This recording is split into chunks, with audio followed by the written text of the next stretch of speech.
Hello everyone, రీసెంట్గా ఖతార్లో UPI services launch చేశారు కదా. దానికి సంబంధించిన డీటెయిల్స్ ఈ వీడియోలో చూద్దాం. అలానే యూపీఐ సర్వీసెస్ ఇండియాతో పాటు ఏ ఏ కంట్రీస్లో యాక్సెప్ట్ చేస్తారో చూద్దాము. లాస్ట్లో యూపీఎస్సీ ప్రీవియస్ ఇయర్ క్వశ్చన్ ఒకటి చూద్దాము దీనికి రిలేటెడ్గా. ఓకేనా? ఇండియాలో యూపీఐని ఎవరు డెవలప్ చేశారంటే national payment corporation of India develop చేసింది.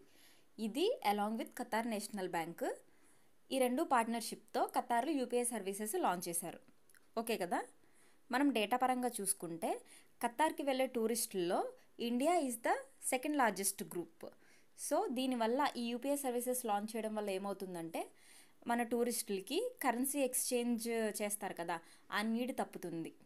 సో హ్యాజిల్ ఫ్రీ ట్రాన్సాక్షన్స్ అనేది జరుగుతాయి. ఓకే కదా? ఇప్పుడు యూపీఐ సర్వీసెస్ ఇండియాతో పాటు ఏ ఏ కంట్రీస్లో అవైలబుల్గా ఉన్నాయో చూద్దాము. Qatar becomes the 8th country to accept UPI.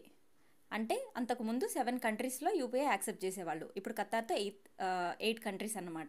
ఆ 7 కంట్రీస్ ఏంటంటే Bhutan, France, Mauritius, Nepal, Singapore, Sri Lanka and UAE. ఇప్పుడు ఖతార్. ఓకేనా? ఇప్పుడు మనం లాస్ట్ ఇయర్ అడిగిన క్వశ్చన్ చూద్దాము దీని బేస్ మీద. ఇది యూపీఎస్సీ ప్రిలిమ్స్ 2025 క్వశ్చన్. ఓకేనా? ఇప్పుడు క్వశ్చన్ కనుక మనం చూసుకుంటే consider the following countries. UAE ఇచ్చారు, ఫ్రాన్స్, జర్మనీ, సింగపూర్, బంగ్లాదేశ్. ఈ కంట్రీస్లో ఇండియాతో పాటు యూపీఐ యాక్సెప్ట్ చేసే కంట్రీస్ ఏంటి అని అడిగారు. ఓకే కదా? దీనికి ఆన్సర్ కనుక తెలిస్తే మీరు కామెంట్ సెక్షన్లో కామెంట్ చేయండి. Thank you.